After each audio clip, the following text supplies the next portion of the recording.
जय श्री गणेश दोस्तों, कैसे हैं आप लोग। हमारी आज की कहानी है कला। माँ, मेरा कॉलेज जाने का समय हो गया है, लंच बॉक्स तैयार है। सुपर्णा बोली। अरे सुपर्णा बिटिया, आज तुम ही टिफिन भर लो, सब्जी पराठा बना दिया है, तब तक मैं चाय चढ़ा देती हूँ। माँ ने जवाब दिया। सुपर्णा ने टिफिन भरते बड़बड़ाते हुए कहा, माँ पूजा भाभी कब से मायके गई हुई है, आने का नाम ही नहीं ले रही, ना जाने कब आएगी। सारे घर का काम तुम्हें ही करना पड़ रहा है।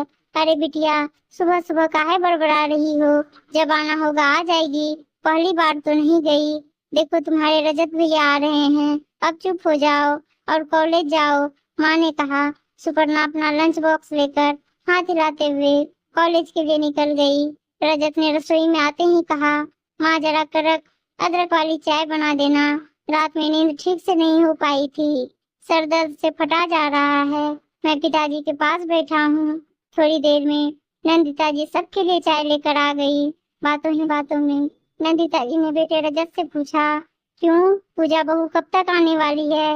माँ, कल रात पूजा से फोन पर बात हुई थी, उसकी माँ की आंख का ऑपरेशन तो हो गया है, पर डॉक्टर ने आराम करने को कहा है। पूजा भी कुछ दिन और रुकने वाली है। अरे बेटा, अब मुझसे भी रसोई में काम नहीं होता, उसे जल्दी आने को कहो। माँ ने कहा। माँ, तुम्हें तो मालूम है, साल भर पहले उसके पिताजी का निधन हो गया है और वो घर की इकलौती बेटी है, तो उसे अपनी माँ का ध्यान रखना पड़ता है। माँ, तुम पूजा को फोन करके उसकी माँ का हाल चाल पूछ लेना, उन्हें भी अच्छा लगेगा। बेटे ने कहा। समय मिलते ही नंदिता जी ने पूजा बहू को फोन लगाया और कहा, तुम्हारी माँ की तबीयत कैसी है और तुम कब तक आ रही हो। मुझे यहाँ घर के सारे काम करने पड़ रहे हैं, रसोई में तो आदत ही छूट गई है। पूजा ने जवाब देते हुए कहा, मम्मी जी, आप कुछ दिनों के लिए खाना बनाने वाली रख लो। अरे बहू, तुम तो ऐसे कह रही हो जैसे पैसे पेड़ में लगते हो। तुम अपनी माँ की देखरेख के लिए किसी रिश्तेदार को बुला लो और तुम यहाँ आ जाओ। तुम्हें तो मालूम है, सुपर्णा की शादी को अब कुछ ही महीने बाकी है, सारी तैयारियां भी करनी है। नंदिता जी ने थोड़ी ऊंची आवाज में कहा। पूजा बहू ने भी जवाब देते हुए कहा, मम्मी जी, माँ के प्रति मेरा भी तो कुछ फर्ज है। नंदिता जी ने ताना देते हुए कहा, आज तुम्हारा भाई होता तो तुम्हें बार बार दौड़ना नहीं पड़ता, ऐसे कब तक चलेगा। और फोन पटक दिया। पूजा को भाई ना होने का ताना सुनकर बहुत बुरा लगा, पर वो चुप रही। पूजा की माँ को सारी बात समझ में आ गई कि बेटी की सास नाराज है। उसने तुरंत पूजा को वापस जाने के लिए कहा। एक दिन नंदिता जी के घर के सामने एक टैक्सी आकर रुकी। नंदिता जी समझ गई, उसके कहते ही पूजा बहू वापस आ गई है। सुपर्णा ने देखा, भाभी टैक्सी से उतर रही है, पर साथ में उनकी माँ भी है। पूजा अपनी माँ का हाथ पकड़कर अंदर सोफे में बिठाया। नंदिता जी की भुएं तन गई कि ये क्या, बहू के साथ उसकी माँ भी आ गई। पर रजत बहुत खुश था।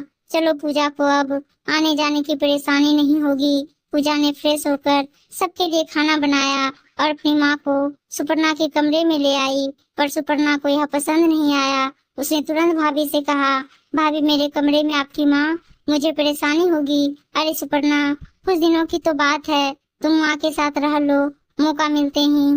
पूजा ने रजत से कहा, मैंने निर्णय लिया है, माँ का घर बेचकर हम यहीं कहीं घर खरीद लेते हैं, जिससे माँ हमारे पास ही रहे। पूजा की बात सुनते ही रजत ने कहा, मकान लेने की क्या जरूरत है, माँ हमारे साथ भी तो रह सकती है। रजत, माँ कभी बेटी के ससुराल रहने को तैयार नहीं होगी और मैं भी नहीं चाहती कि माँ हमारे साथ रहे और संबंधों में करवाहट आए। पास रहने से उनको भी अपने हिसाब से रहने में आसानी होगी और हम भी उनका ध्यान रख सकेंगे। कुछ ही दिनों में पूजा ने पास ही में माँ के लिए घर ले लिया और सामान शिफ्ट कर दिया।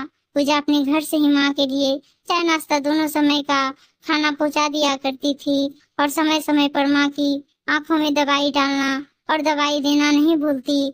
पूजा की माँ भी खुश थी कि बेटी साथ में नहीं है पर पास में तो है। एक दिन नंदिता जी ने कह दिया, बहू पूजा, कब तक रोज ऐसे ही माँ को खाना पहुँचाती रहोगी।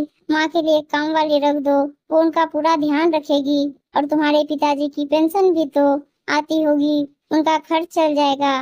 मम्मी जी, ये आप क्या कह रही हैं, जो हमारे यहाँ इतने लोगों का खाना बनता है उसी में माँ का भी बन जाता है, फिर भी आप कह रही हैं तो यही सही, पूजा ने कहा।